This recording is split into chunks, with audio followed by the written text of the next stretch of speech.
ഒളിമ്പിക്സിന് തിരുവനന്തപുരത്ത് വേദിയൊരുക്കുമെന്ന വമ്പൻ വാഗ്ദാനവുമായി ബിജെപിയുടെ തെരഞ്ഞെടുപ്പ് പ്രകടന പത്രിക. ഉമ്മൻചാണ്ടിയുടെ ജനസമ്പർക്കത്തെയും പിണറായിയുടെ നവകേരള സദസ്സിനെയും തള്ളിയ ബിജെപി കോർപ്പറേഷൻ പിടിച്ചാൽ ജനസമ്പർക്ക പരിപാടി എന്ന ആശയവും മുന്നോട്ട് വയ്ക്കുന്നു. വ്യത്യസ്തമാർന്ന വാഗ്ദാനങ്ങളാണ് തിരുവനന്തപുരം കോർപ്പറേഷനിലെ NDA പ്രകടന പത്രികയിൽ ഉള്ളത്. റോഡും വീടും വെള്ളവും വെളിച്ചവുമൊക്കെയാണ് പൊതുജനങ്ങളുടെ ആവശ്യമെന്നത് പഴയ ചിന്ത. ചെറിയ കാര്യങ്ങൾ വിട്ട് അന്താരാഷ്ട്ര കാര്യങ്ങൾ പിടിയാക്കി കോർപ്പറേഷൻ പിടിക്കാനാണ് BJPയുടെ നീക്കം.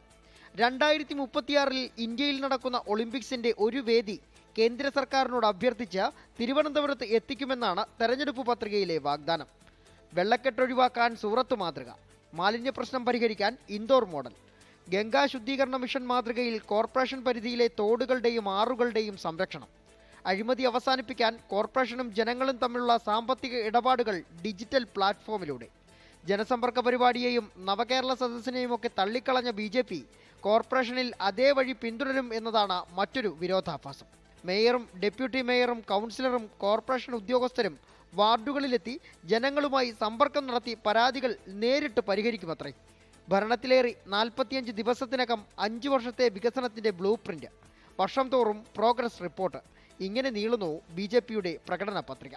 BJP സംസ്ഥാന അധ്യക്ഷൻ രാജീവ് ചന്ദ്രശേഖർ ഓട്ടോറിക്ഷ തൊഴിലാളിക്ക് നൽകിയാണ് പ്രകടന പത്രികയുടെ പ്രകാശനം നിർവഹിച്ചത്.